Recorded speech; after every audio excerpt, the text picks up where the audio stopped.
بسم اللہ الرحمن الرحیم۔ السلام علیکم پیارے بچوں، اے زی پبلشر کی جانب سے خوش آمدید۔ غالب اردو جماعت چہارم، سبق نمبر 19 ملت کا پاسباں ہے، صفحہ نمبر 120 تا 121۔ حاصلات تعلم۔ اس نظم کو پڑھنے کے بعد طلبہ اس قابل ہو جائیں گے کہ نظم کو سن کر خاص خاص نکات بیان کر سکیں، نظم کا مفہوم سمجھتے ہوئے لے اور آہنگ کے ساتھ پڑھ سکیں، نظم اشعار کو نثر میں بدل کر لکھ سکیں، اردو میں اشعار اور نظمیں لے اور آہنگ کے ساتھ سنا سکیں، اسکول یا محلے کی لائبریری سے اپنی دلچسپی کی کتابیں رسائل لے کر ان کا مطالعہ کر سکیں، واوین کا استعمال کر سکیں، روزمرہ زندگی میں بجلی، پانی، گیس کے بلوں کے مندرجات پڑھ سکیں، مکالمہ لکھ سکیں۔ سوچ کر بتائیں بانی پاکستان کے بارے میں آپ کیا جانتے ہیں؟ یاد رکھیں قائد اعظم محمد علی جناح ہمارے محسن ہیں، ان کی انتھک محنت اور کوشش سے ہی ہمیں پاکستان جیسا عظیم ملک حاصل ہوا۔ تلفظ سیکھیے۔ ملت، پاسباں، گرم سفر، میر کارواں، عزم، بے گماں، ولولہ، پیری، کڑی کمان۔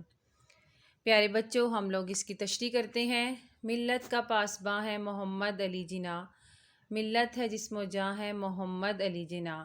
اس شعر میں شاعر قائد اعظم کی تاریخ بیان کرتے ہوئے کہتا ہے کہ ہماری قوم کا، ہماری ملک کا جو پاسباں ہے، جو اس کو سنبھالنے والا ہے، اس کا رکھوالا ہے، وہ محمد علی جناح ہے۔ ملت ہے جسم و جاں ہے محمد علی جناح، قوم کی جسم و جاں صرف محمد علی جناح ہے۔ صد شکر پھر ہے گرم سفر اپنا کارواں، اور میر کارواں ہے محمد علی جناح۔ ہم اللہ تعالیٰ کا ہزار دفعہ شکر ادا کرتے ہیں کہ ہمارے جو کارواں ہیں، جو ہمارا قافلہ ہے، اس کا جو چلانے والا ہے، اس کا رہنما ہے، وہ محمد علی جناح ہے۔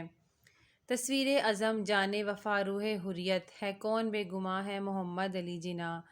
ہماری جو ترقی کی جو ہماری نشانی ہے، جو ہماری روح میں بستا ہے، وہ صرف اور صرف محمد علی جناح ہے، ہم اس کے علاوہ کسی اور کا گمان بھی نہیں کر سکتے۔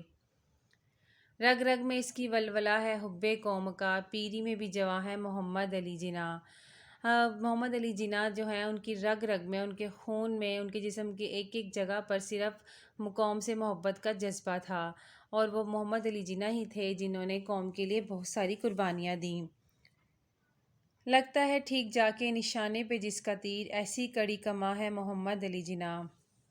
محمد علی جناح ہی تھے جنہوں نے اپنی عقل اور دانش کی مدد سے پاکستان کو ایک آزاد ملک بنایا، اور وہ جو بھی سوچ رکھتے تھے، جو بھی سوچتے تھے، اس کو عملی جامہ پہناتے تھے، اور یہ محمد علی جناح کی وجہ سے ہی ہے کہ آج ہم ایک آزاد ملک میں ہیں۔ ملت ہوئی ہے زندہ پھر اس کی پکار سے، تقدیر کی اذاں ہے محمد علی جناح۔ ہماری جو قوم ہے، اگر اس میں جذبہ پیدا ہوا ہے آزادی کا، وہ صرف اور صرف قائد اعظم کی وجہ سے ہوا ہے، اور قائد اعظم نے ہماری تقدیروں کو بدل کے رکھ دیا ہمیں آزادی دلوانے کے بعد۔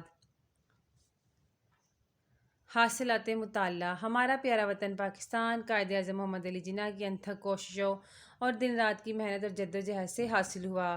یہ قائد اعظم کی اپنی قوم سے بے پناہ محبت تھی کہ آپ نے اپنی بیماری اور صحت کی خرابی کے باوجود ہمت نہ ہاری اور مسلمانوں کے لیے ایک الگ وطن حاصل کرنے میں کامیاب ہوئے۔ آپ ہمارے محسن اور محافظ ہیں۔ پیارے بچوں، ویڈیو دیکھنے کا شکریہ۔